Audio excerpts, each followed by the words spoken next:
Hello, hello, and welcome to the show because you are now tuned into a brand spanking new Monday Night Live. That's right, aka the Hangout Stream, aka the Chill Stream, baby. All fired up and ready to have some fun for May 1st, aka May Day, aka Lay Day. Shout out to my folks from Hawaii. And of course, the year is 2023, and this stream is brought to you by yours truly, the man broadcasting from behind the curtain. You know who I am. Because if you don't know by now, you can visit www.livefreeliverich.com or simply Google this name and you can find out. How you folks doing tonight? Did you have a week?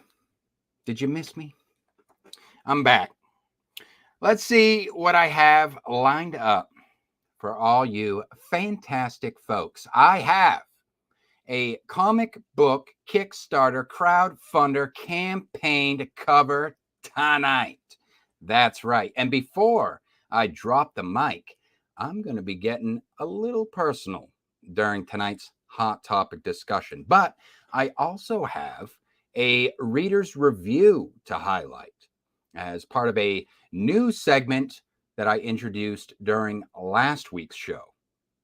And for reading time, I will be checking out episode 1 of a serialized fantasy romance surrounding anthropomorphic cats. Meow. I should have got one of those headsets with cat ears for you guys for that segment. Let's be honest, I'm not paid enough to put on that kind of a performance for you people. Let's be honest. But before I get into all that, first things first, I like to take this time and slide right inside my first segment of the night where I like to shine a spotlight on some books. That's right. That are currently available or coming soon to an online store near you. Yes, it's true. First up tonight comes from I was practicing this last name. I already forgot how I was saying it. I want to say Emilio Iasiello. Emilio Iasiello. That's what we'll go with. My homage to Campfire Ghost Stories, he writes. A dysfunctional family, a secluded cabin, endless woods, and the dark. You know the rest, or do you? Ooh, a little scary horror here. A little scary horror here. Start off the Monday Live with The Dark by Emilio Iasiello.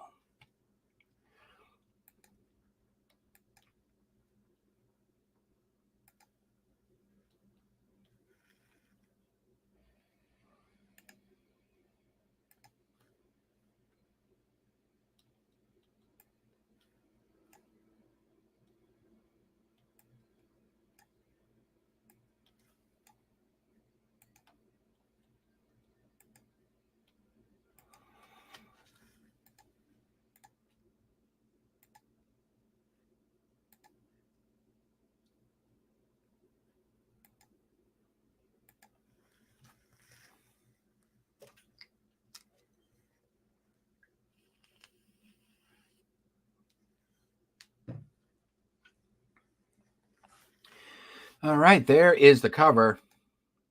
Let's see what this one's all about, shall we? It says, at a secluded cabin near a lake, a series of unnatural events threatens 10-year-old Joshua.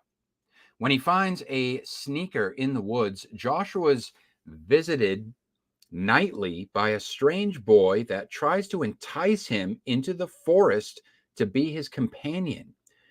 What first starts playful turns increasingly darker as the more Joshua refuses, the more malevolent the boy becomes. With his parents distracted with their own problems, can Joshua escape the same fate that has lured so many other children into the nearby woods, never to be seen again? I like that last part of the blurb there. 260 pages, ghost thrillers, ghost fiction, paranormal suspense.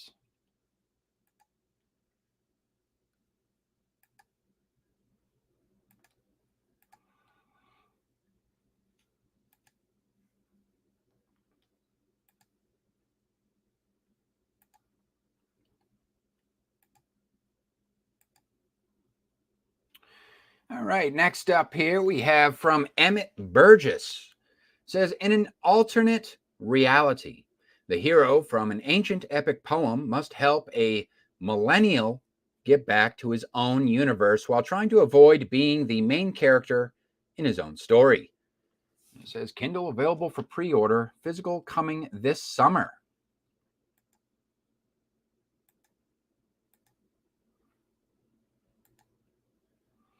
And what I have here for this one is The Lone and Level Sands, being the first movement of The Song of the Crickets by Emmett Burgess.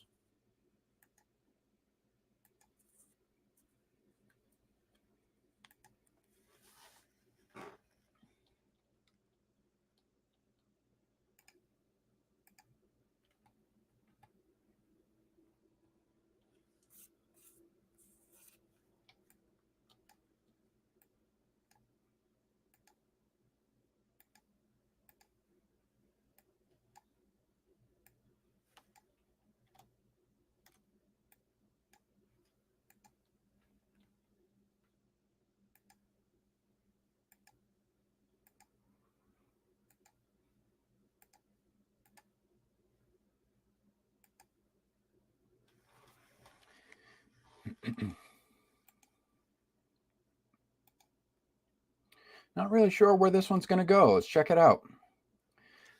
Following the thrilling journey of Tarlos, the telekinetic prince of Kesh, as he unravels a dark family secret, so more family centered story here. Another family centered story. So, following the thrilling journey of Tarlos, the telekinetic prince of Kesh, as he unravels a dark family secret and confronts a murder plot.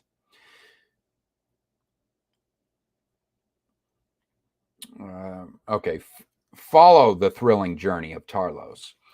When the monster that took his mother also kills his twin brother, Tarlos embarks on a quest across the desert in search of the entrance to the afterlife.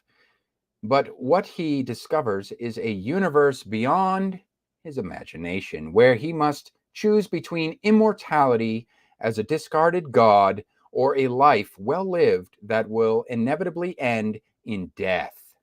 Experience the unexpected twists and turns as Tarlos comes face to face with ancient powers and unravels the mysteries of the universe.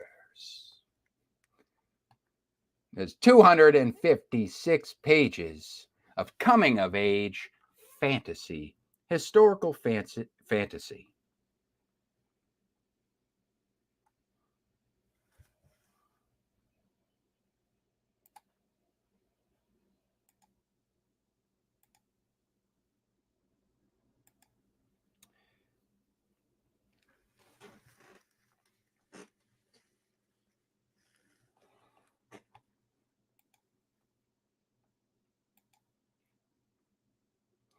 All right, got a couple more for you guys tonight.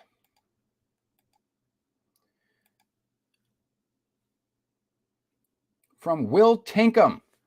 Says, thanks, Jonathan. Two teenagers meet in a St. Paul brothel run afoul of gangsters. They hide in plain sight as street clowns and, of course, get the last laugh. The Teddy and Bara Show. Bara? This sounds interesting. Of course, all these books are suggested to me directly by the publishers themselves, whether they be self-pubbed authors, an independent label, or a small press company.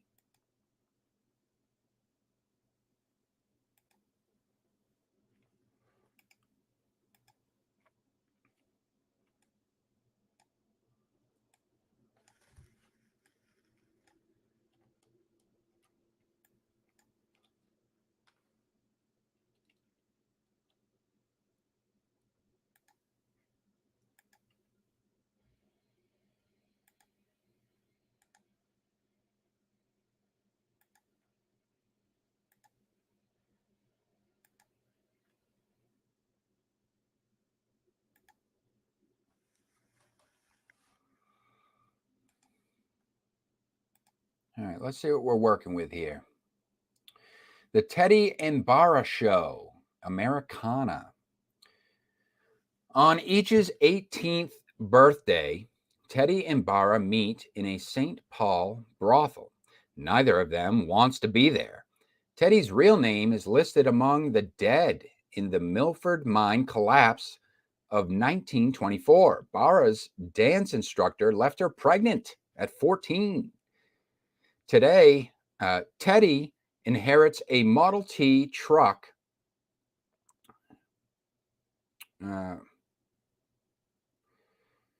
Teddy inherits a Model T truck that night after its owner is found floating in the Mississippi.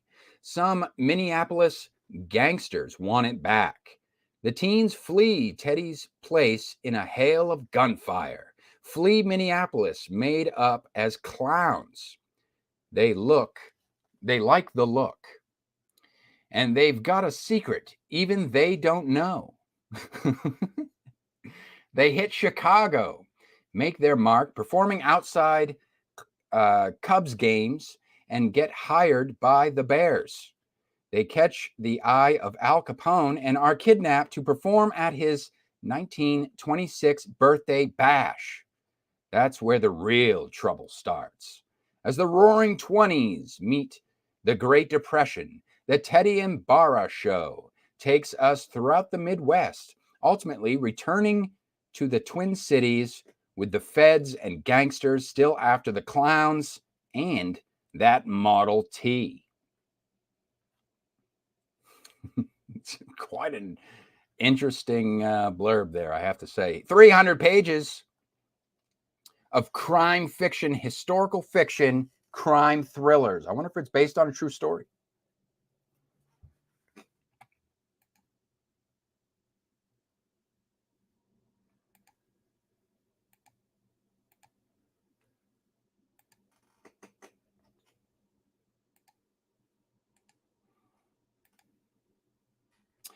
All right, one more for y'all tonight. This comes from Amelia Hendrey. Just writes what nobody knew and just shares a link to that book.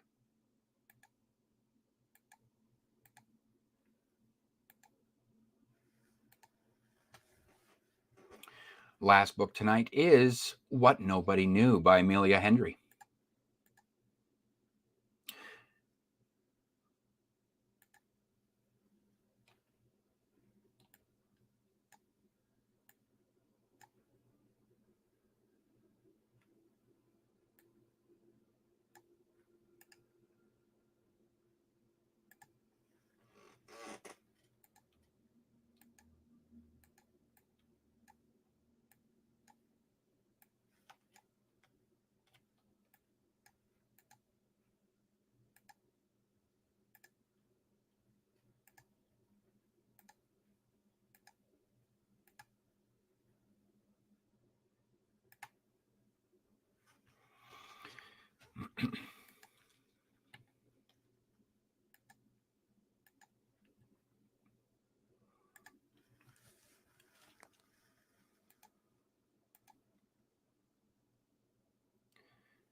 Okay, here we go. My story begins aged 3, when my mother abandoned me and left me with my brutal father to raise me.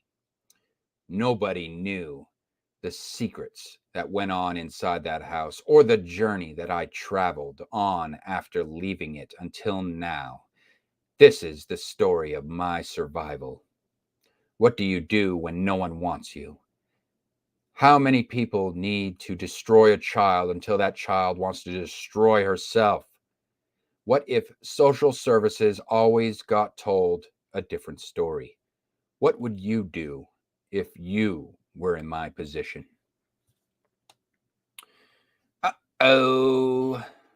Sounds like there's some drama within the family. Better put the kettle on because, hello, I'm here for the tea. Chip, chip, cheerio, don't mind me. 260 pages of biographies and memoirs of women. Memoirs. Women's biographies. A little family drama. Spilling the tea. And those are the books. Those are the books for this week, ladies and gentlemen. You know the deal. You can head on over to, if you're watching this on the replay, you can head on over to the community tab, or shortly after this production, post-production, I'll put up the poll so that you can vote for which one out of those 4 books that you thought had the most text appeal. Yes, that's right. So in other words, which one out of those 4 books would you be most likely to pick up? And if you'd like to discover more from the independent market, you can head on over to my shorts tab or my playlist tab, and you can open yourself up some mystery packs. Inside each mystery pack, there's one cover card that will reveal a book from the independent market that was recognized by the Live Free, Live Rich Network. And in the description section, there's a link to an editorial written on said book by yours truly. Let's move things right along into the next segment here. I'm proud to share the this next segment here is where, so far, what I've been doing with this show is kind of like showcasing and raising awareness for projects by independent artists and authors. And I kind of want this to be almost like something that kind of brings like readers and writers together, or, you know, people who just are interested in, you know, getting involved in the indie scene, whether you're a customer or an artist, you want to show your support and you just don't know where to start. And with this next segment, I want to kind of highlight readers, because like I've said before, if we don't have readers, this segment is called The Reader's Review. Okay.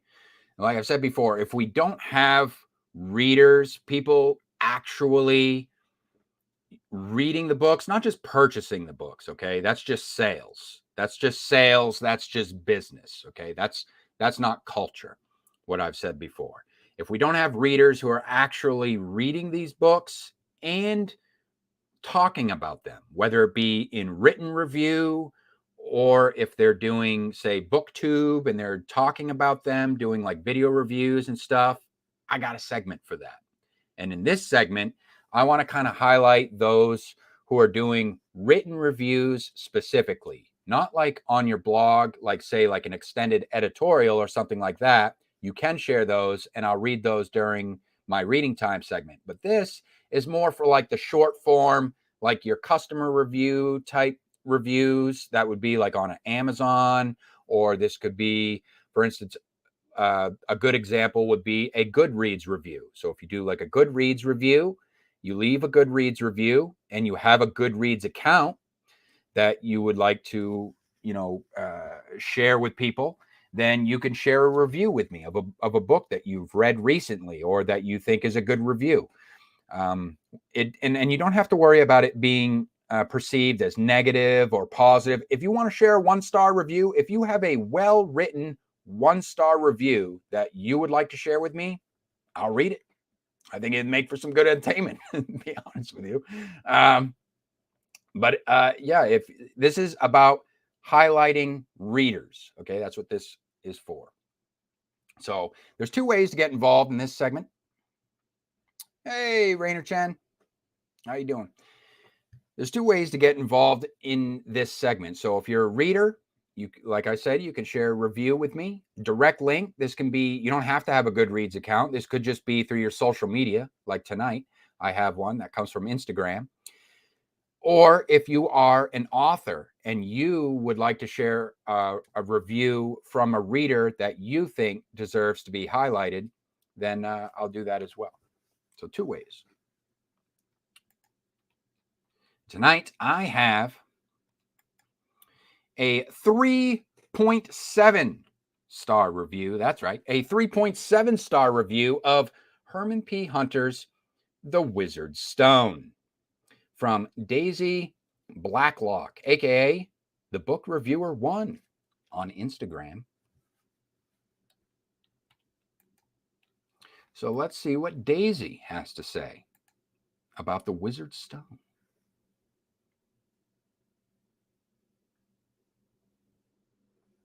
I appreciate you stopping by, man. How are you tonight? You doing all right?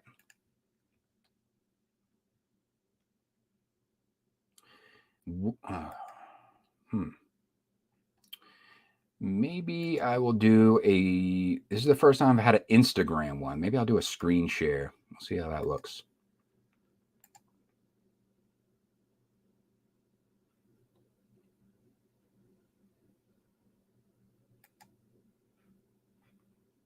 Do I do a screen share? Let's try it.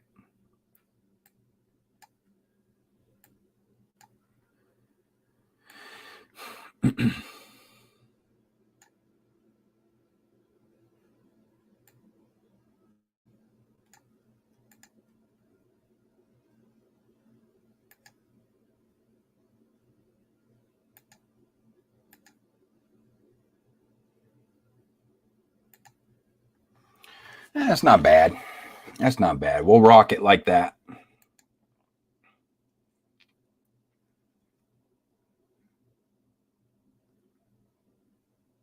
Yeah, it looks fine.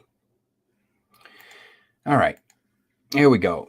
So from the Book Reviewer 1, aka Daisy Blacklock. She says, The Wizard's Stone by Herman P. Hunter is a great story to truly escape into. Whilst not part of the story, I must say that the foreword was really interesting and such a great introduction. It had me liking the book before I even got to the story. Shout out to you, Herman. Or did you do the foreword?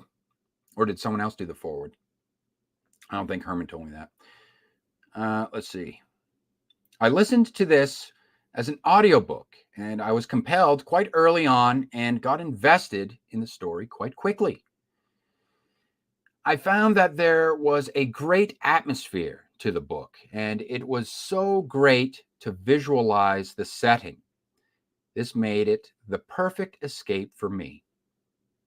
I thought the characters were developed well, but I would have perhaps liked to have seen just a little bit more personality to come through. It was slow going, but was consistent with this at first. I felt that not much happened, and there was a bit too much unnecessary description for my liking at first. However, as I moved on in the story, the description was balanced out with a bit more action, which made it easier to get into the story. Overall, it was a solid read, and I really loved the escapism it gave. She says, thank you to Herman Hunter for my copy. All right. Not bad. Short, sweet, and to the point. Not a bad review, I have to say.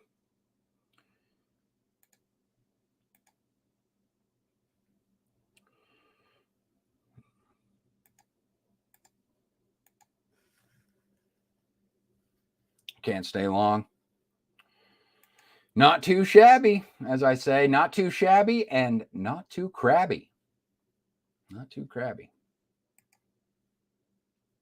You're wrapping up your YA. My YA Whips first draft. There you go. Tapping into that YA market, huh? I heard it's hot.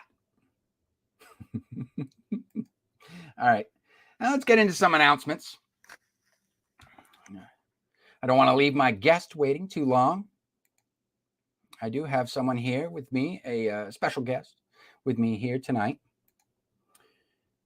And let me just introduce her. She is an award-winning, genre-hopping author of several novels, including young adult, speaking of which, young adult sci-fi and fantasy adventures, such as the Starlight Chronicles series, the Once Upon a Princess saga, and the Divine Space Pirates trilogy. It is my pleasure to welcome C.S. Johnson to Monday Night Live. Hello. I'll get my headphones. Hi, everyone. Welcome. Can you hear me okay? Yeah. Loud and clear. Welcome, welcome. Good. So Thank you. Quite a prolific author, I have to say. When I was kind of browsing through your Amazon page, you have quite a bit of work. When did you start publishing? You know, a roundabout. So I started publishing my own stuff around 2013. So it's been about 10 years now. Quite a bit of work published, and multiple genres. So you've you kind of have a range. What's kind of your inspiration or your influences for I actually genres? tell people I started writing in lieu of therapy. So so it's kind of a that, therapeutic thing for you. yes. So I'm lucky that I'm talented enough that I can get away with this. You know, it's good enough that people will buy it. So we hear you guys you're getting echo. Is it echoing right now?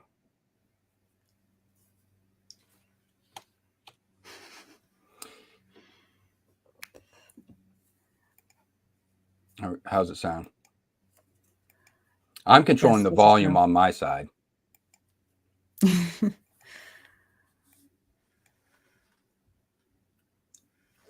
right, we'll continue. Oh, well, it sounds good on my end, so we'll go with it. Okay. I don't hear any echo on your end.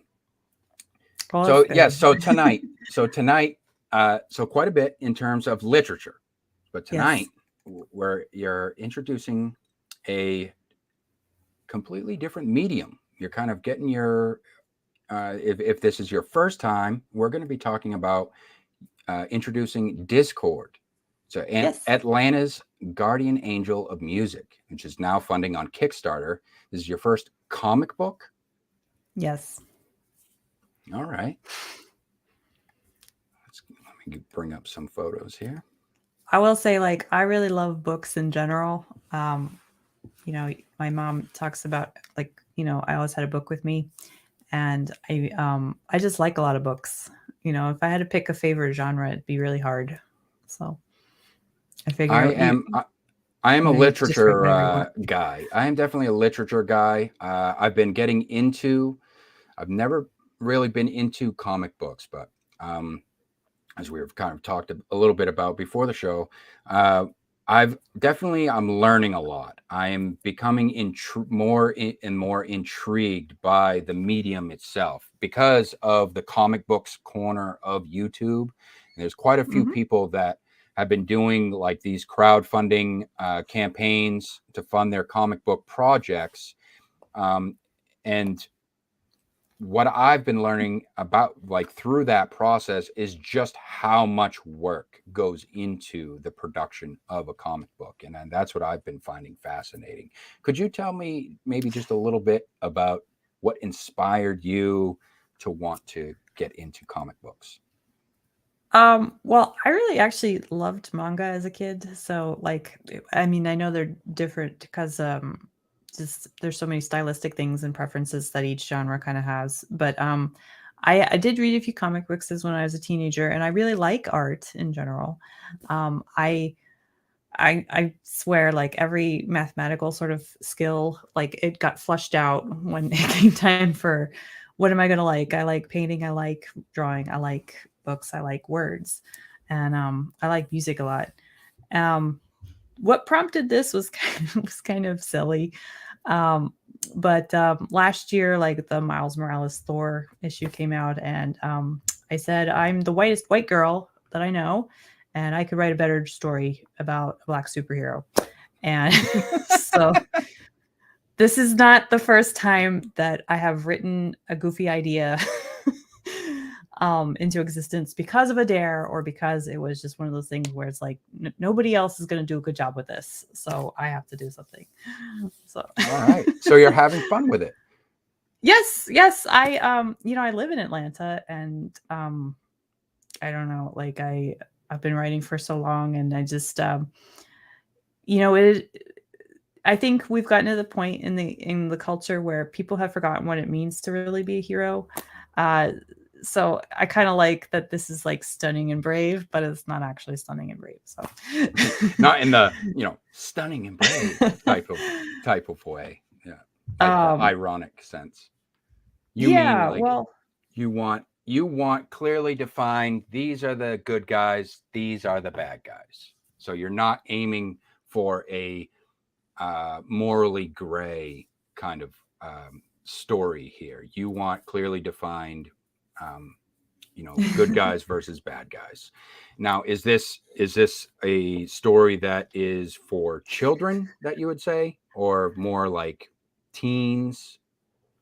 oh, well, I will say, like, I have children, and they've been watching me kind of put it together in some instances. So I do try to keep it.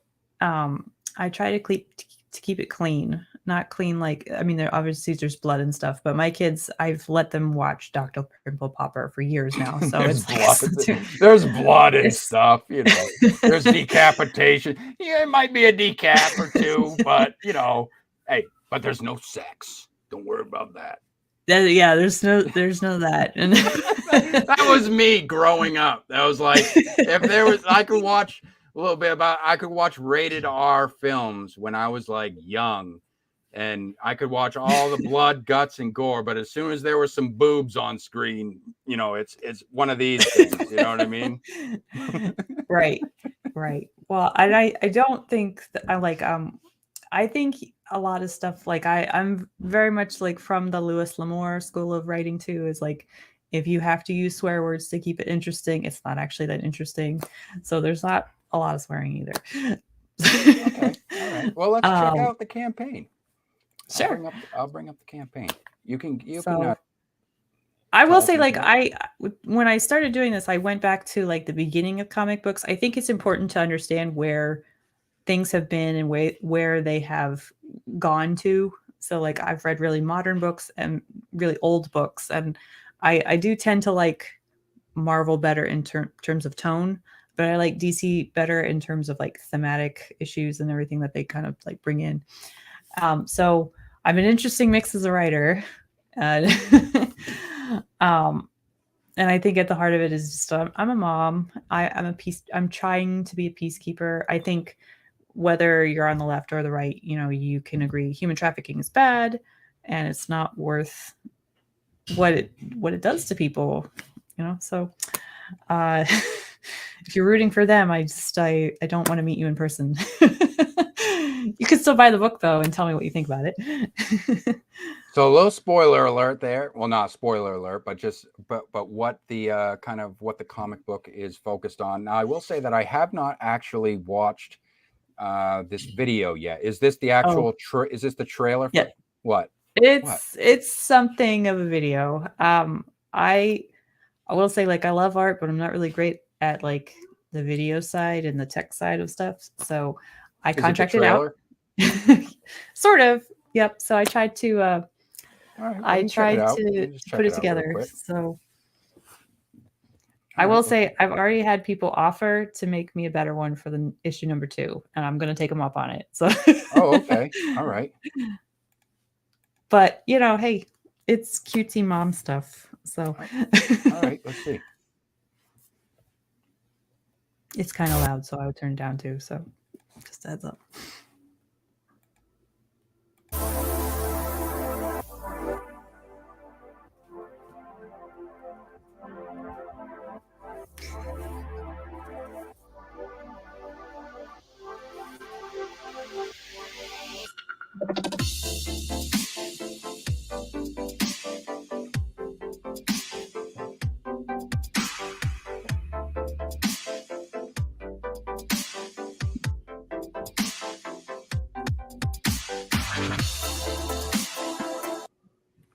Short, sweet, and to the point.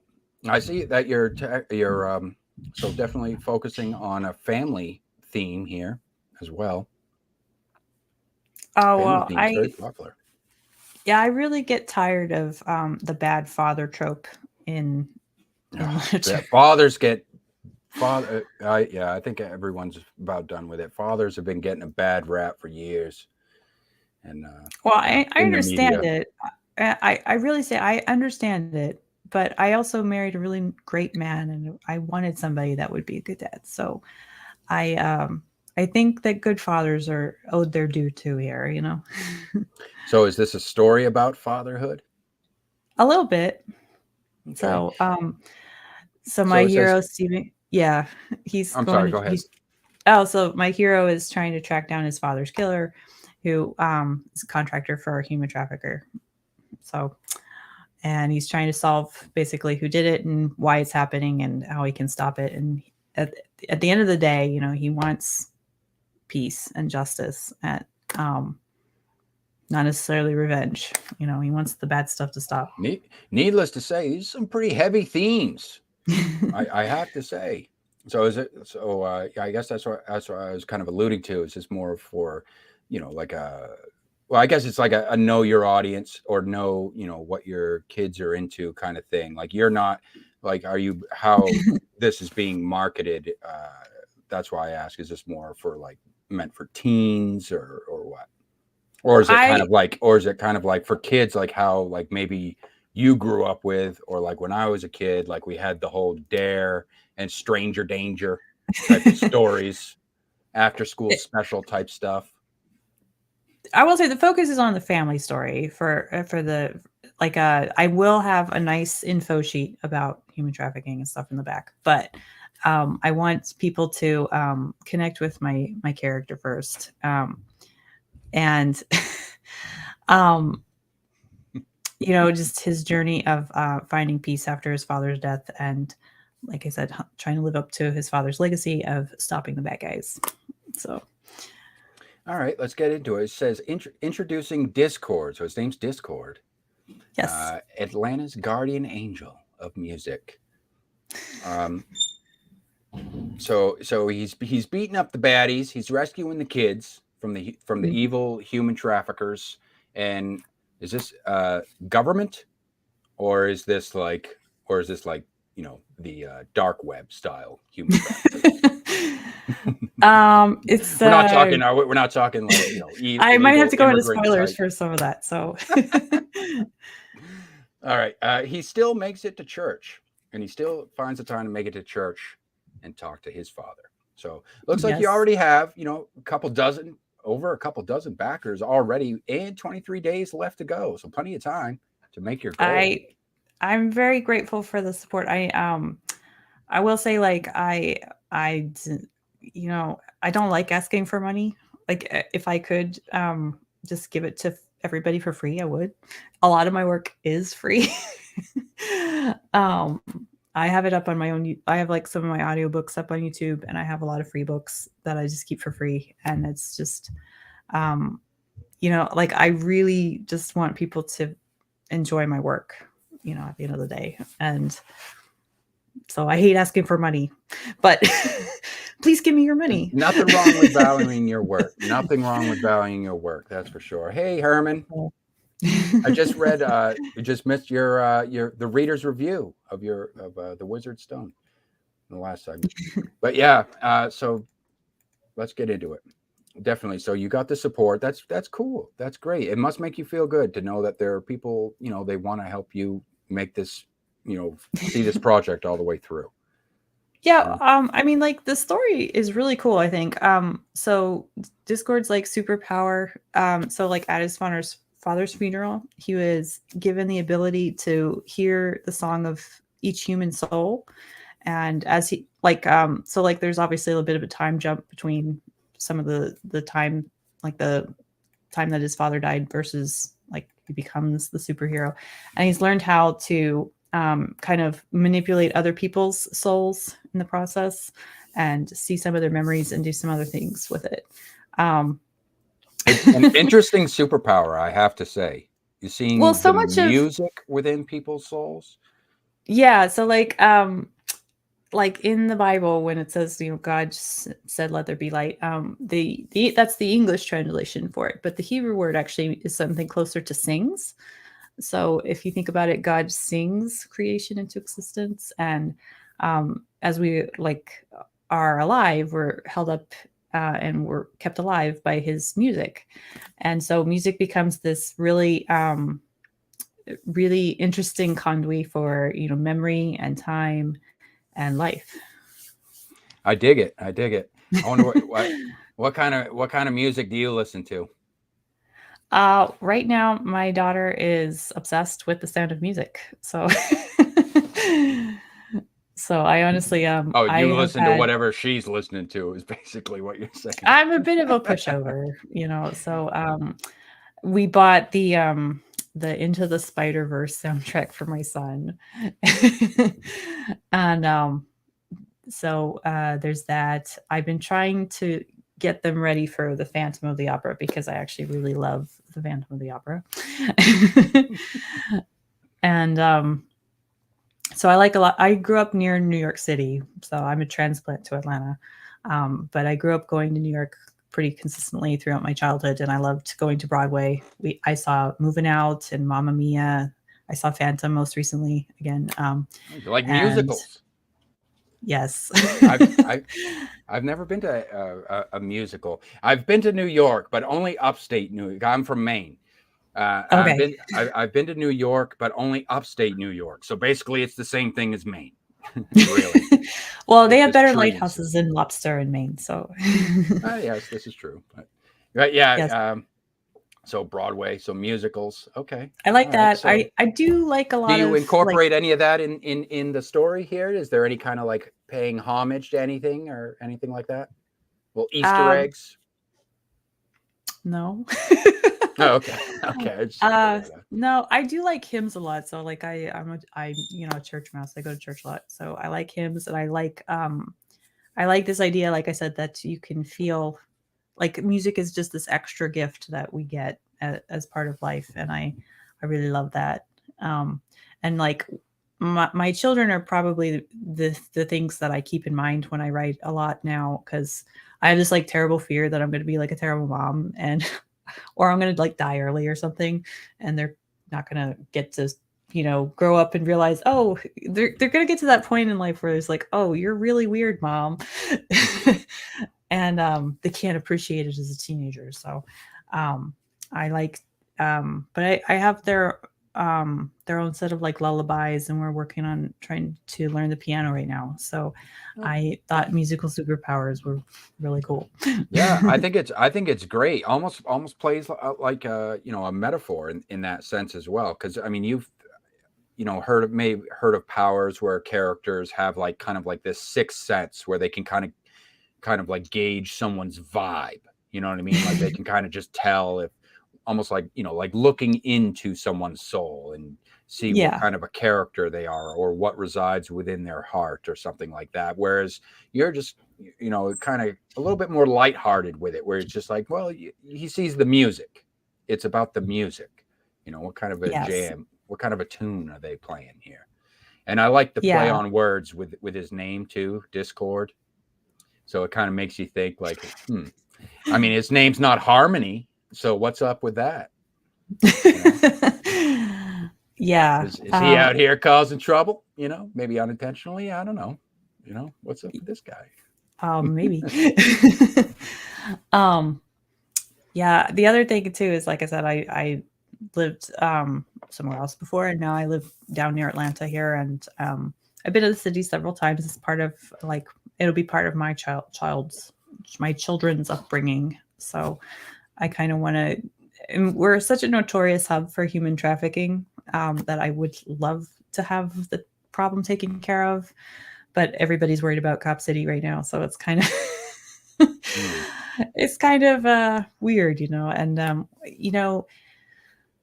I think that's the other side of it is like we've just had a really bad year in terms of there's a lot of tension right now in Atlanta. I don't know who really cares might be listening, but like there's a big part of the city that's trying to like break out of the city limits so they can hire their own police force. There's such a clash between the anti-cop and the pro law, I guess, kind of stance with things. And so the administration is really in divide, and there's a lot of so there's a lot of tension. There's a lot of people that it's hard to kind of sit down and talk about some of these things. So I figure it's best to distract him with a story. So yeah, dealing with some maybe a little touch of realism or real life type of issues as far as that goes. Maybe a little social commentary, if you will. I will say if there's any like I've put a lot of my like I said, I've put a lot of my life into it. My children's karate teacher is in here. He gets to play the part of the mentor. One of my really good friends from college, I stole his last name for that, and I have a lot of people in here that just kind of pop up and people that have surprised me in different ways. So it's a lot more of a commentary on my life than anything, and like what's happening as I see it or wish to see it than anything else. So we have Once Upon a Time in Atlanta. So this is talking about this character, how he's lost his dad. He's a teenager. He gains this ability to see the music inside people, hear the music inside each human soul, and allowing him to sense their emotions, see their past memories, and even manipulate their moods. Can he change the music? I guess we'll have to find out. Well, I actually DJ it, kind of DJ. Let me DJ that soul real quick. He just like starts rubbing their head, scratching. Well, one of the biggest problems I see in superhero stuff today, and part of the reason that there is such superhero fatigue or whatever, is that there's no like ironically there's no end game for the superhero. So one of the things that I kind of built into, and I've written superhero stuff before, but one of the things that I kind of build into my heroes is how are they going to stop being a hero, or how are you going to end the series? And how's he retire? Right. There's no 401k pack with that. Yes, there's gotta think about his future, Can't be a hero for his whole life. Right. And that's part of it. It's like, how are you going to grow from this stage of your life? Because there is a point in your life where you've hit your biggest moments. That's why I'm gonna peak when I'm like 65. Not bad. Yeah. I'll coast the last quarter of my life on what I do at 65. No, so Steven is 26 in the series now because he lost his dad when he was 16, and he's going to college to be a child psychologist. So trying to help someone like one of those counselors, and that's where manipulating somebody's mood wouldn't necessarily be a bad thing in terms of, can you get the kid to relax, to open up, to tell the truth, to get to the heart of whatever you're trying to do with them as far as figure out how to help them solve their problems. So yes, my hero is very ambitious. I think it's so I think that's Some great looking art on this in this Oh, comic here. yes, my artist team did a really super job. I'm really excited for everybody. Maybe want to give a shout out to the artist. Yeah, so I hired Light Comic Studio. They're a really good team. They're a good company that I've been working with them for about 8 or 9 months now, I guess, trying to get this together. And I have a couple people that do offer me feedback. My editor, my trusty editor, Crystal, and her husband, who's a big comic nerd, have been giving me like hints and stuff on any tweaks that they think would work better. That's the kind of thing. So they did say too that they are always looking for people to work with, and so if you want to hire them, there's actually Bounding into Comics did an exclusive like kind of a sneak peek with the comic, and they actually incorporated the link. So all right, yeah. So if anybody's Light Comic out there, Studios. Yes, Light Comic Studio. All right. If you want to share the link with me, I'll add it in the show notes. If you go, I think I'll get the Bounding article because they had it, and it has a little bit more of my information too, I guess. So, not to sound, totally. Yeah, because I mean, I definitely always on the lookout for new resources as well. So, like, if these are people that this is a team that's open to commissions. Do they do open commissions, or is this like you have to kind of know them or anything like that? Or usually if you reach out, I will say like if you reach out, it's best to have your script ready. Okay. They'll look over your project and give you kind of like a timeline and what they think, and offer some feedback and stuff. So I don't honestly know if they take anybody, but I tend to think that I'm very charming. So why would you say no to me? I don't know. You convinced them. 30 pages on this one. So 30 pages of full color artwork. Yep. Cool. So, and it's a complete story. There is a little bit of a cliffhanger that leads to the next episode, but it's nothing.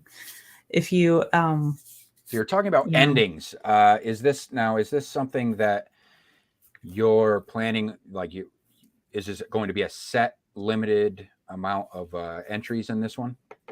I'm hoping for a 5-issue run.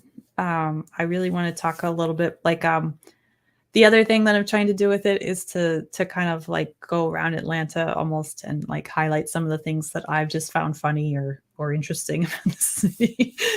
Like I said, it's almost more like a personal labyrinth for my own thoughts than anything specific, which is why I'm perfectly prepared if anybody gives me some kind of hot button political issues. And it's going to be, I'm just a comic book writer. So those kind of answers. But yeah, I'd like, this one kind of introduces the main the story, a lot of some of the backstory, and then kind of gives you the hints that will lead into the next issue. Okay. So it is a standalone story, but you kind of you're planning for like kind of a 5-book arc is what you're aiming at.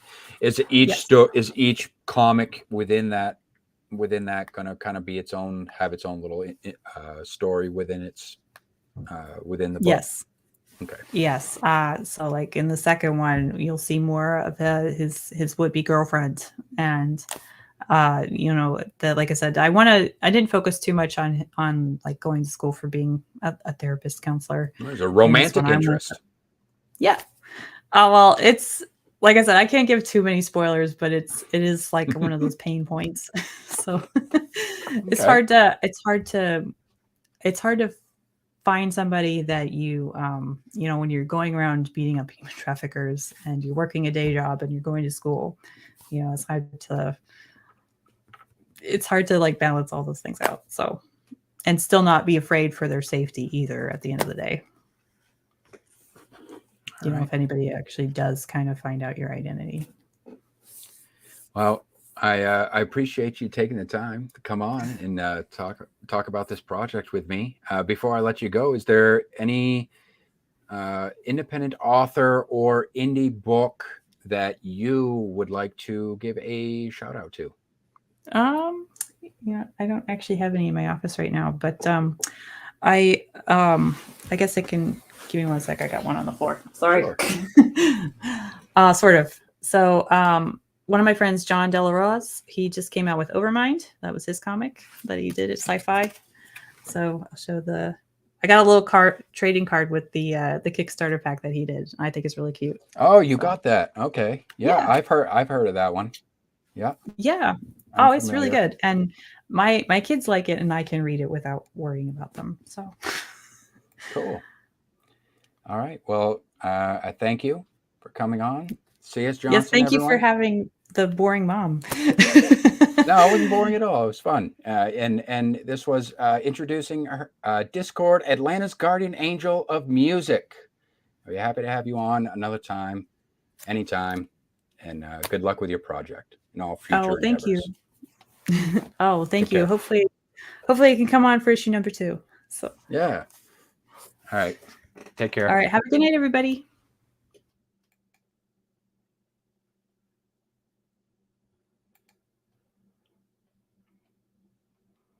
All right. Very good.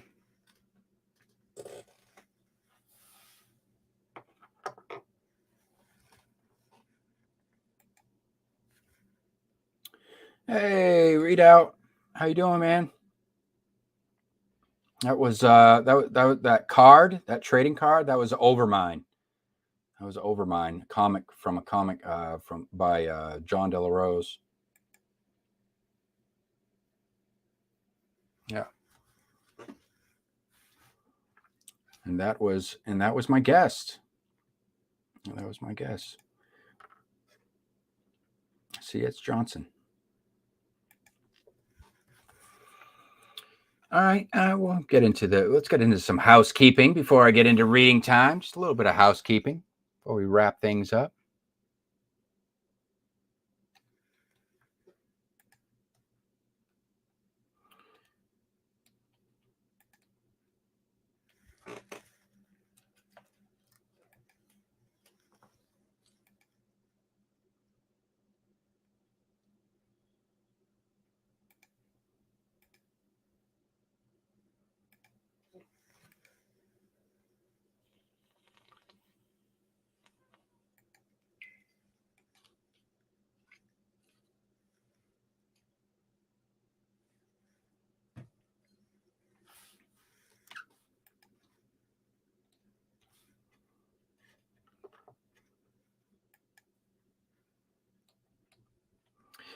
All right. So if you guys, thank you.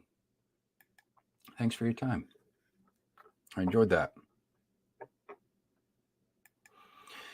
So if you guys, let's see, if you have something that you'd like to share, whether it be your books, if you do videos, you want to have any of your work mentioned during a future broadcast,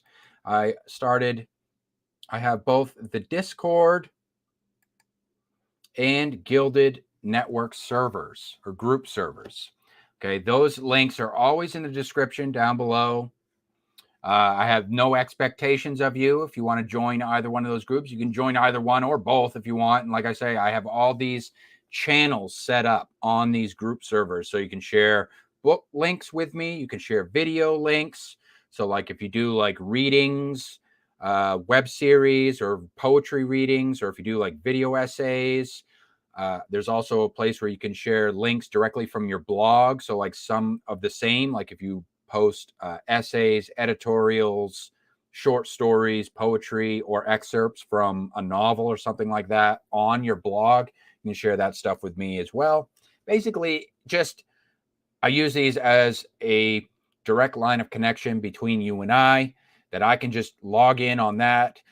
The plan, long-term plan, if you will, is that I can basically just use these group servers as my one-stop shop to be in contact with you guys and be kept on the up and up as far as what you guys have going on with your projects, because I know not everybody is so involved with like social media and stuff.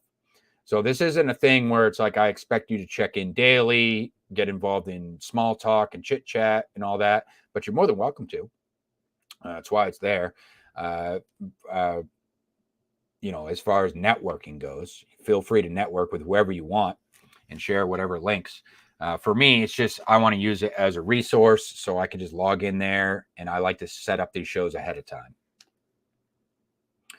So I can just collect these links and put them in the queue. And let's see, in terms of storytelling, we still have my little side project here, the Storytellers Society.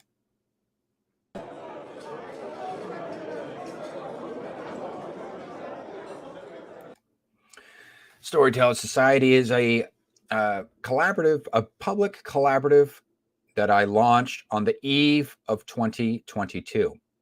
So this is an ongoing side project that I'm running through my blog, where I'm kind of just like trying to create opportunities for aspiring authors out there who have yet to have any of their work published, or for published authors that are perhaps just looking to expand their creative portfolios, and as well just give like an opportunity to collaborate with yours truly and kind of build like a kind of a peer-to-peer relationship in that way. What I'm looking for is flash fiction. Okay, so flash fiction for this project is fiction that is between 500 up to 2,000 words. And it could be any genre that you'd like. I'd really like it. The way that I market this project is it's really each author has their own room. So if you submit a piece of work and it's approved, then you effectively book yourself a room at the Hotel del SS, where all the members of the Storytellers Society stay. And that's your room. So you can decorate it how you wish, if you will, as far as that goes, with your contributions.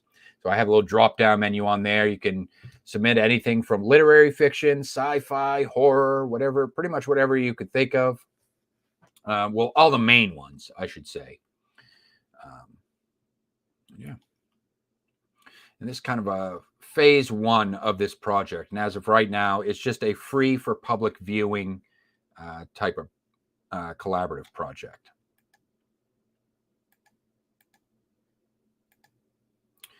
Last but not least, if you want to stay on the up and up with what's going on with the Live Free, Live Rich brand, you can head on over to the website and subscribe to Live Free, Live Rich Weekly. That is my weekly newsletter where I'm going to give you all the pertinent links. Once a week, every Saturday is when I send out the emails. Every Saturday, I send out one email to everybody, and it's going to have all the pertinent links, whether it be to the live stream, any reviews, editorials, special presentations, all that stuff is going to be on there. Basically, anything that has to do with the entire brand, not just with the network or Live Free, Live Rich Entertainment, but just the whole LFLR brand in general. I'm also thinking about doing, like I said before, maybe some special giveaways, sweepstakes, or something like that through the newsletter exclusively. So maybe check that out if you're interested.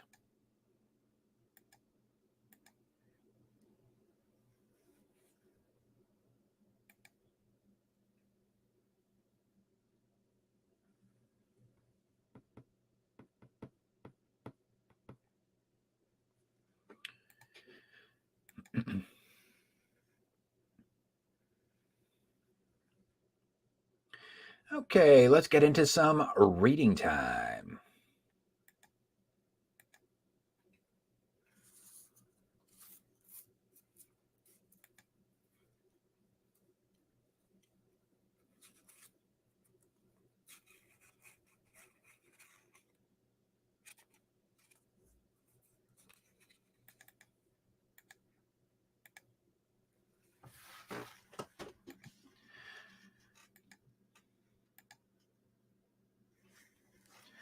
All right, this is coming from the Inkwell.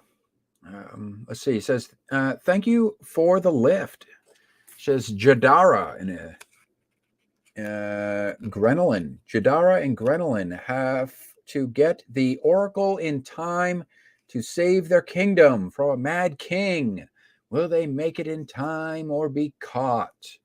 You can find out more in the in Pale Moon. This is that serialized fantasy romance I was telling you guys about. We're going to check out episode 1 of Pale Moon, The Cats. The Cats of Calantha. Book 1 by Kaylee Jennings. This comes via Kindle Vella. Kindle Vella, everyone's favorite serialized fiction platform.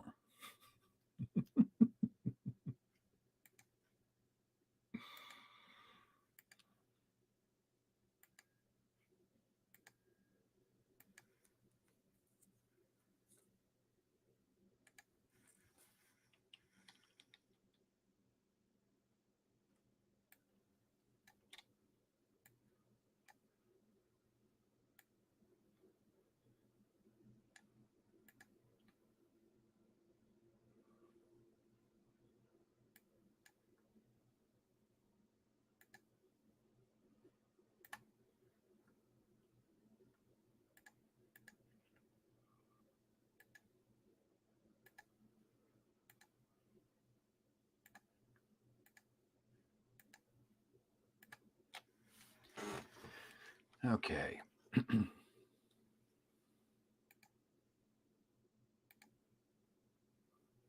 Pale Moon, The Cats of Calantha, Book 1.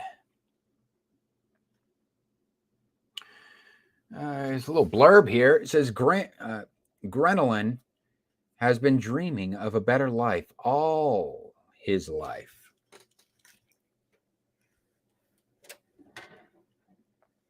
Grenolin has been dreaming of a better life all his life. He is solid white and silver furred, the mark of those born during the pale moon.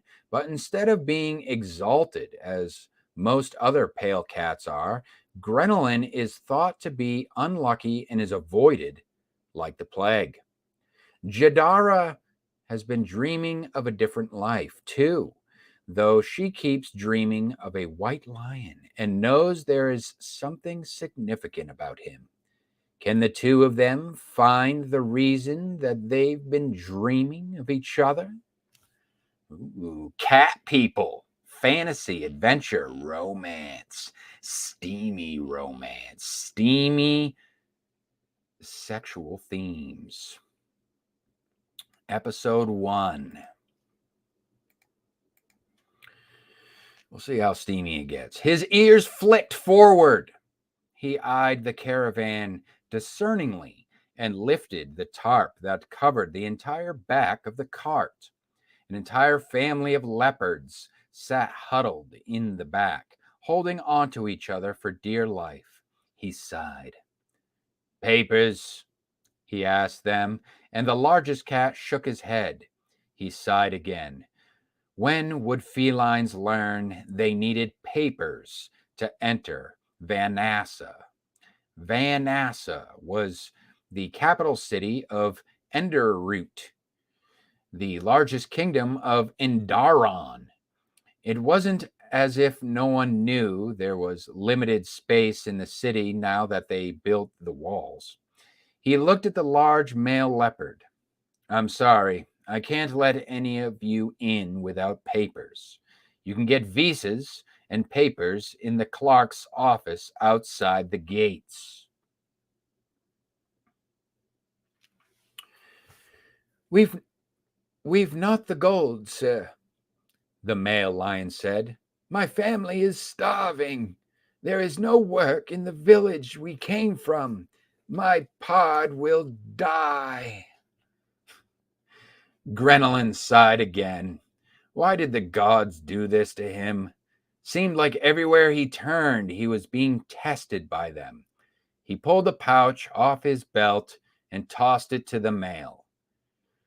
That should get you papers and at least a place to stay for the night. Don't make me regret this, he told the male. Oh, no, sir. I wouldn't dream of it. Thank you. Thank you so very much. the end of the day, Grenelin opened his door warily and stretched out in his favorite chair. The house was small by some means, but enough for a lone white lion Felici. There were 4 rooms in this house. The one Grenelin was in, a kitchen, a bathroom, and a bedroom. It was furnished modestly but comfortably. The walls were decorated in light paints and papers that were kept up regularly by Grenelin himself. He was nearly 50 years old now. How old is that in cat years? The walls, 50 years old now, barely out of the den, as some would say, but he kept everything he owned neat and well kept. He was not one to let things go out of laziness. He reached for the telescreen remote and turned it on. The bright light of the projector flooded the room for a moment before settling on the setting that he'd set them to. His telescreen was old and needed to be repaired, but he was loath to get a new one when this one had worked fine until now. As he flipped through the channels, the projector screen made an awful grinding noise, then threw sparks across the living room. Grenelin jumped up and unplugged the thing, cursing at it the entire time. Well, he thought, he'd have to buy a new one now. Grenelin decided that he'd be better just make supper, since he would not be relaxing in his chair now that the damn screen was broken. He headed into the kitchen, opening the refrigerator box to see what all he had. There wasn't much, just some eggs, a rasher of bacon, a half wheel of cheese, and a jug of milk. The ice box held most of his food, but he didn't feel like thawing anything. Taking the eggs, bacon, milk, and cheese out of the refrigerator, he decided an omelet or 2 would do until breakfast in the morning. He pulled some meat from the icebox to thaw for the morning meal and went back to making his omelets. It was not long before he was full of eggs, bacon, and cheese. He washed his supper dishes and decided it was time for bed and a good book. Going into his modest room, Grenelin got ready for bed.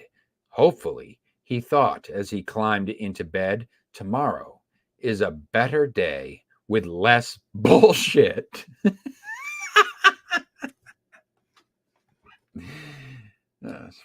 Simple living for that Grenelin. He's a blue collar cat, is what he sounds like. He's a blue collar cat. A note from the author. It says, I really hope you like this story. It's been on my mind for a while now, and I wanted to share it very much. If you do like this story, give it a thumbs up. There it is. Episode 1 of Pale Moon, The Cats of Calantha. Thank you for sharing that. That is reading time. No videos again this week for you guys. Videos. So if you have a video, if you want to jump ahead in the queue, now's the time to share a video. You can share a video with me. Like I say, you could be doing a video book review.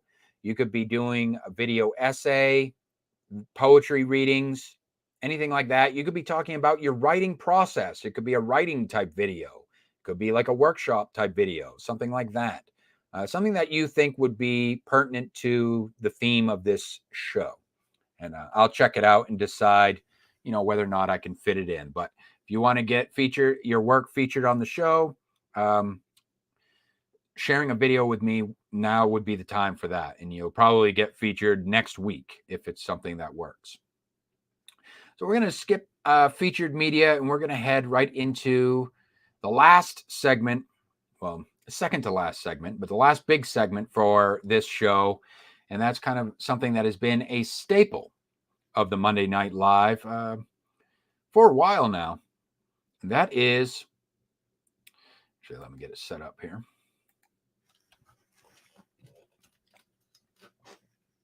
What's going on, chat? You guys doing all right?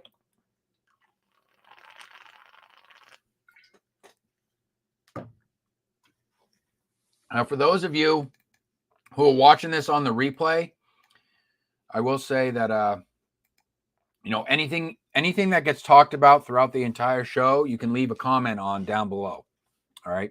And I will address your comments during a future show, just to let you know. All right. Poet didn't know it. Here we go. And this segment is called Hot Topic for Content Creators.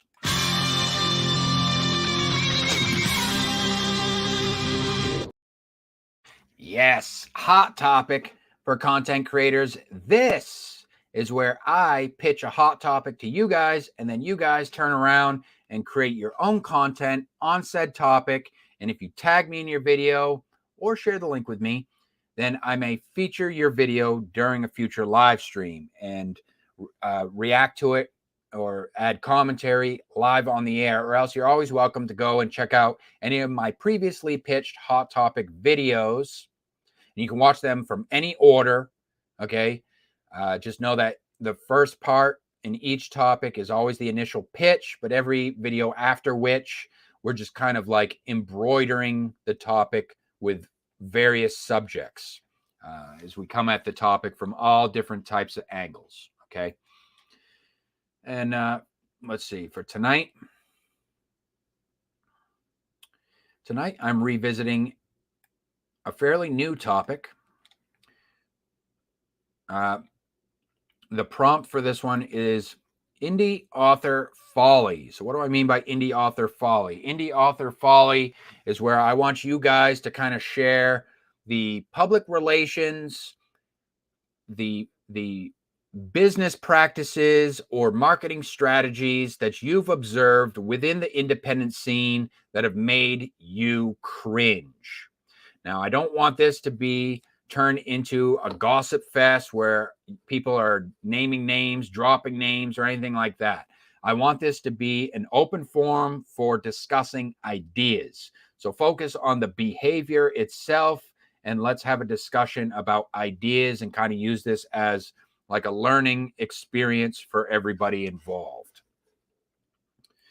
So tonight, I've kind of prepared a little written essay here for you guys, and just do the rundown on you. It says, I want to make a case for my belief that creative writing is not about making money, and how I believe this expectation is causing many individuals to suffer from what they're calling burnout. Okay. First, what is burnout? What does it mean to experience creative burnout? To put it bluntly, burnout is just another way of saying that someone's expectations were not fulfilled. It's that lack of fulfillment that I believe leads to individuals feeling burned out, creatively at least. I think what people are really expressing when they say that they're suffering from burnout is actually just a combination of disappointment and frustration. Now, I'm no psychologist, and I don't claim to be. But I'll be honest with you. I know how it feels to suffer from burnout, so to speak, but I never feel that way when it comes to my creative endeavors. Quite the opposite, actually. Whenever I get creative, I feel energized, as if I am coming alive, like it recharges my batteries, if you will.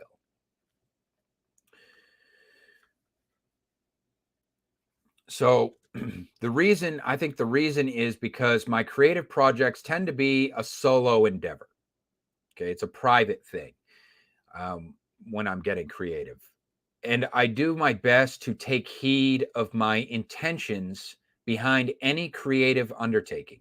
I ask myself, am I doing this because I have a passion that is driving this desire to create? or is the purpose of the project based upon some preconceived expectation, regardless of how realistic it may be?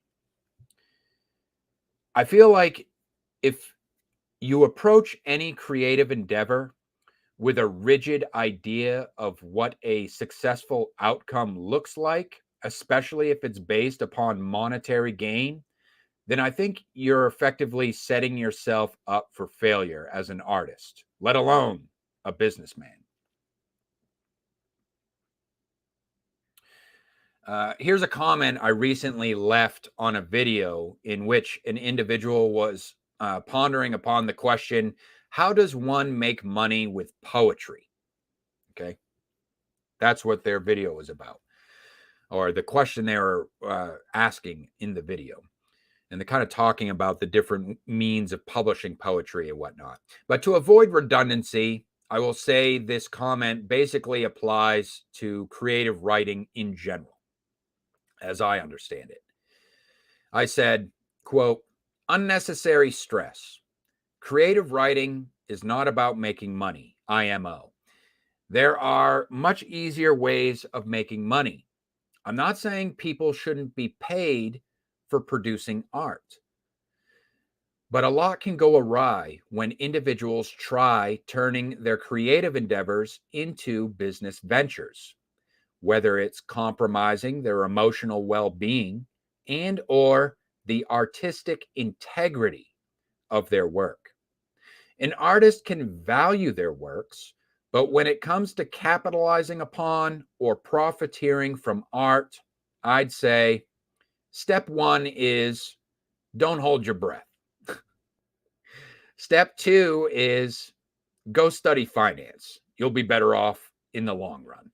End quote. And I sincerely mean that too. I'll tell you right now, I did not get into creative writing. That what I mean by creative writing, I mean writing/publishing fiction for the purpose of making money. Taking that a step further, and based on my 5 years of experience as a published author, I will tell you that publishing fiction is not something that I would consider a viable method for generating a reliable source of passive income.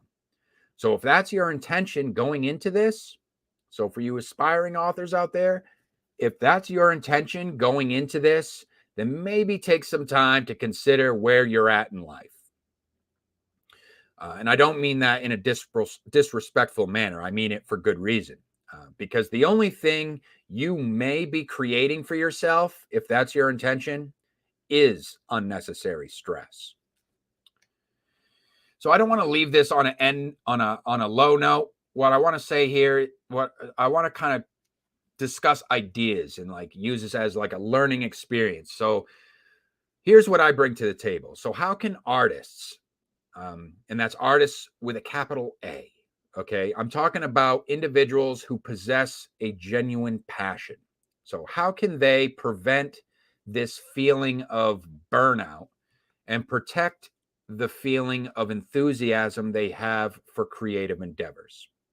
So, I have a couple of tips, just the tip for you guys tonight. Tip number one, do not treat your passion projects like a business venture. Okay, if you are deriving pleasure from creating, then you should never feel like you have to force yourself to be creative by muddling your creativity with financial expectations. That's Hollywood. That's mainstream. Let Hollywood worry about balancing budgets. Okay.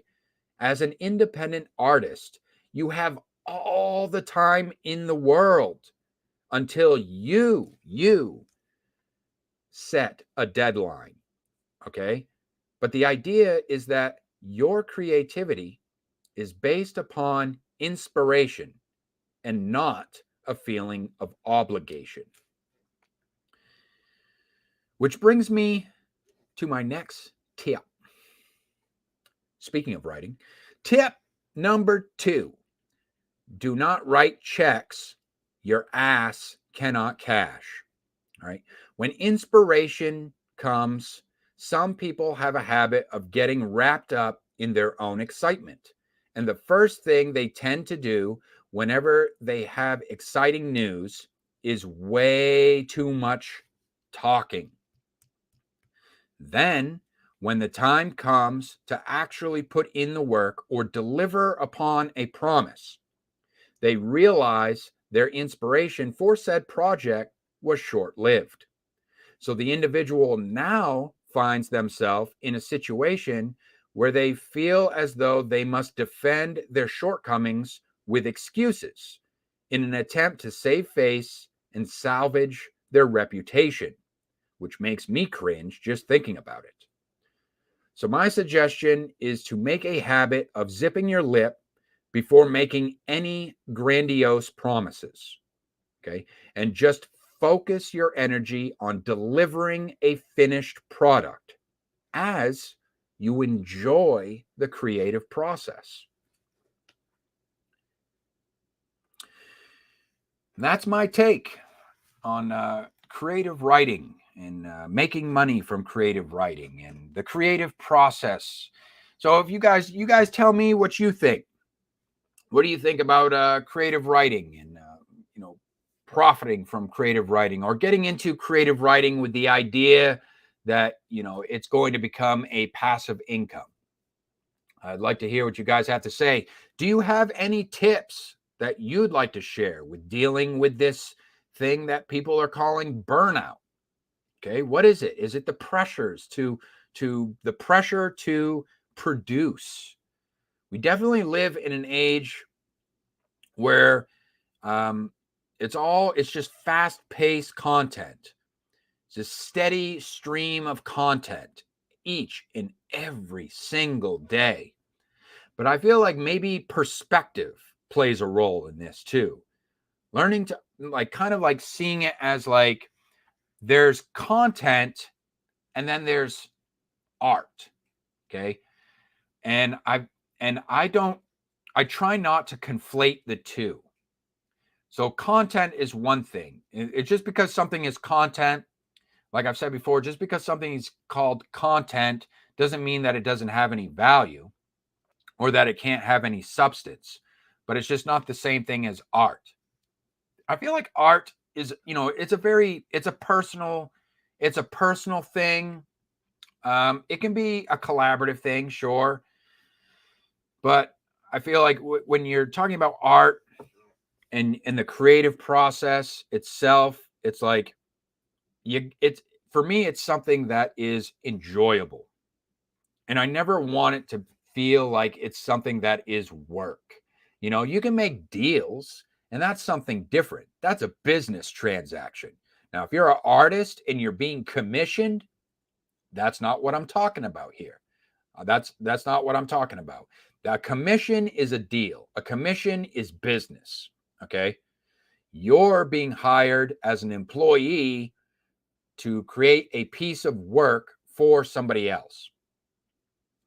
So that's not what I'm talking about here in terms of making money, because I definitely think that artists deserve to be paid for the work that they produce. I'm not saying that artists should be giving away their work for free. That's also not what I mean by making money. What I say is I didn't get involved in creative writing for the purpose of making money. In other words, that's not my primary reason for being a creative writer and publishing fiction on the market. Now, do you have to pay for my premium work? Yes, because I value my work. That has to do with me valuing my work, not the idea of me believing that I'm going to become rich, wealthy, or yeah, exactly, rich and wealthy off of my sales, selling my stories. No, that's just valuing. That's what I consider artists valuing their work. And if somebody wants to support your work, they will recognize the value of your work, or they will appreciate your work in that sense. It's not a matter of, I think that there needs to be, the starving artist is like something that someone needs to be if they want to be a creative individual and publish their work in the open market.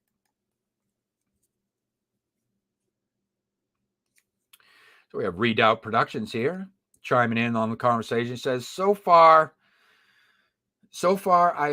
I have found in my creative writing ventures, it's spurts of progress, idea, development, block. Come back in several weeks and think clearly how to solve that block. Yeah.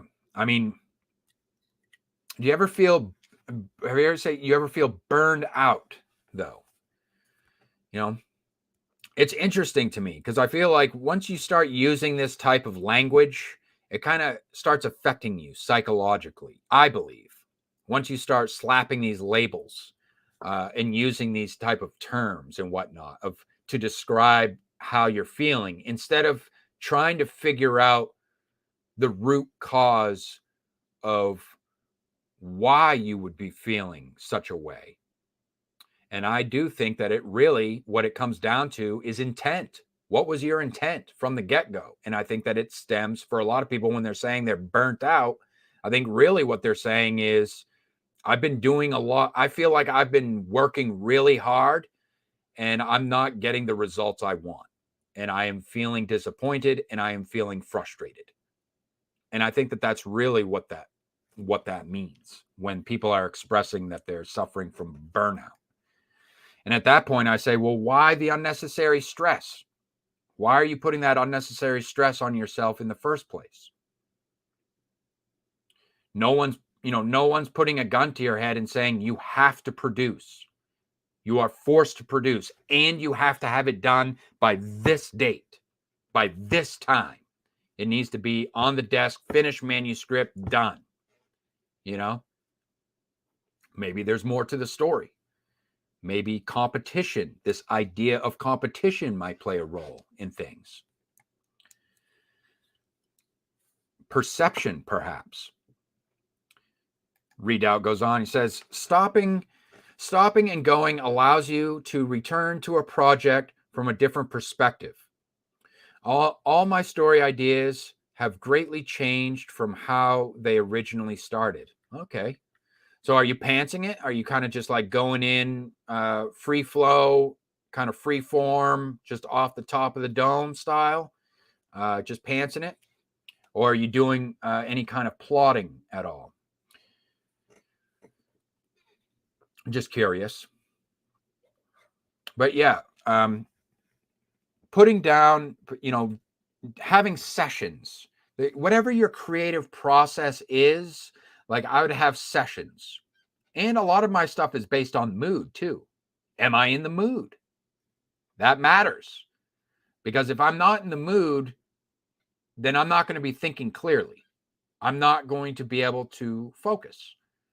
And it should be fun. My opinion, it should be fun, first and foremost. It should be enjoyable. Like I say, when I'm in the mood to be creative, I can tell when I'm in the mood to be creative because I feel energized. Like I feel like I'm recharging my batteries, if you will. Maybe that's an introvert thing, but again, I don't subscribe to labels, It's just I can only share my personal experience. I'm not necessarily putting any kind of label on it. I'm just describing how I feel when I get in the mood to create. And yeah, and putting down the pen, stepping away from the project for a while, I agree. When you come back, it's like you're looking at it with a fresh set of eyes. Maybe you see something that you didn't before, and you come up with some new ideas. Oh, maybe it would be great if I came at it from this angle, or maybe if I incorporated, a new character here or something like that. Just whatever it may be. Just looking at it with a fresh set of eyes can make all the difference. That's cool that you're getting into writing, though. I didn't know that you were getting into the fiction. Is that fairly new, or that you had anything published? Is this a first for you, by the way? Readout says, the story I'm most passionately involved with was laid out on the fly throughout my grade school days. Okay. I like the characters, but changed the protagonist from being one to another. Okay, so came up with a new idea for the protagonist. And now, is this, I know because I'm familiar with your channel, is this going to be a little historical fiction? That would be interesting. Well, I'm interested to hear what you guys have to say. Like I said, share whatever you would like on this topic. You can come at it from different angles. What do you think about this subject of burnout? Have you ever experienced burnout? Do you think I'm on to something? Have you ever looked into it and thought about it from that angle? Is it really based on just disappointment and frustration due to preconceived expectations? You know, have you ever thought about it from that angle before?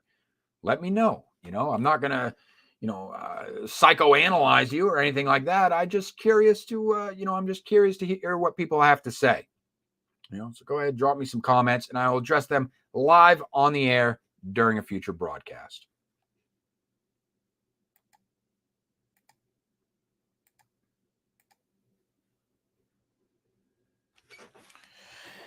All right, it's about that time.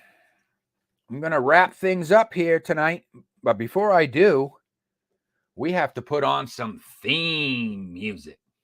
That's right. Been putting on some theme music.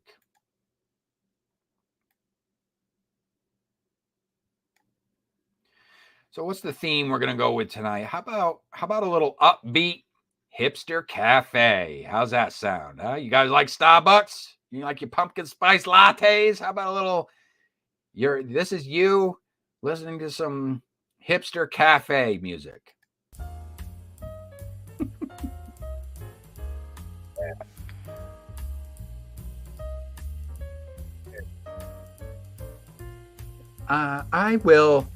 I'll have the blonde roast, please. And can I get that in a venti? Vámonos, por favor. I'm in a rush. 1 sugar, 1 cream. Thanks.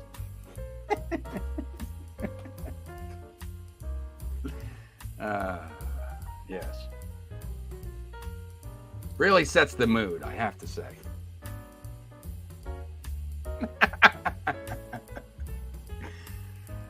What are you saying here?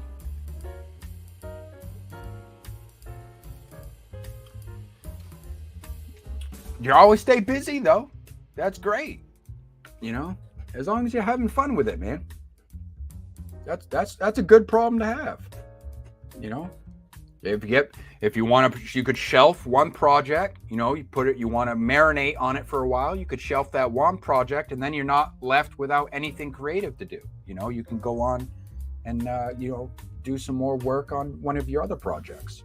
See, I juggle a lot of different projects as well in that way. I want to always, kind of put myself in a position. It's a balance. It's kind of a balance too, because it's like you don't want to overwhelm yourself with you don't want to try spinning too many plates as far as that goes. So the way I'm very conscientious of the way in which I approach certain projects, and I start them as well. Because like I mentioned before in the hot topic, I don't want to put myself in a position where I'm writing checks my ass can't cash, as far as that goes. But privately, you could be working on an infinite amount of projects privately, but it's just about, not being too public with things and making promises. But let's see what you have to say, though. Readout says, let's just say this story project is gunpowder fantasy. Ooh. Loosely inspired by Napoleonic warfare with some magical flair. All right. It's not top priority at this time. College takes precedent. And then history viz. Yes. Those of you who aren't familiar, Readout Productions are you still doing live streams? Was it Thursdays? Does with a focus on historical narratives. Not just narratives, but maybe facts as well.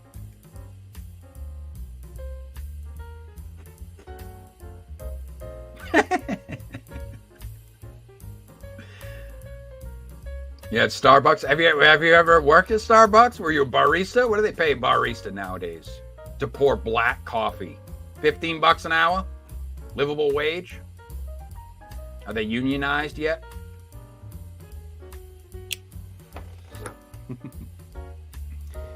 Well, that's the live stream for this week, ladies and gentlemen. Like I say, if you're watching this on the replay, there's no need to be shy. I just like to know who took the time to stop by. So go ahead, drop me a comment down below and let me know what you thought of the show. Anything. Have you ever read any of the books that I featured on this show? Please drop me a comment down below, because you never know. The authors might be watching the show and hear what you have to say. You know, you might make their day as far as that goes. So, like I always say, I hope y'all had some fun. I hope y'all discovered something new. But don't fret, because guess what? I will be back here for you next week, same time, 9 p.m. Eastern Standard Time. That's 6 p.m. Pacific. Have a good one.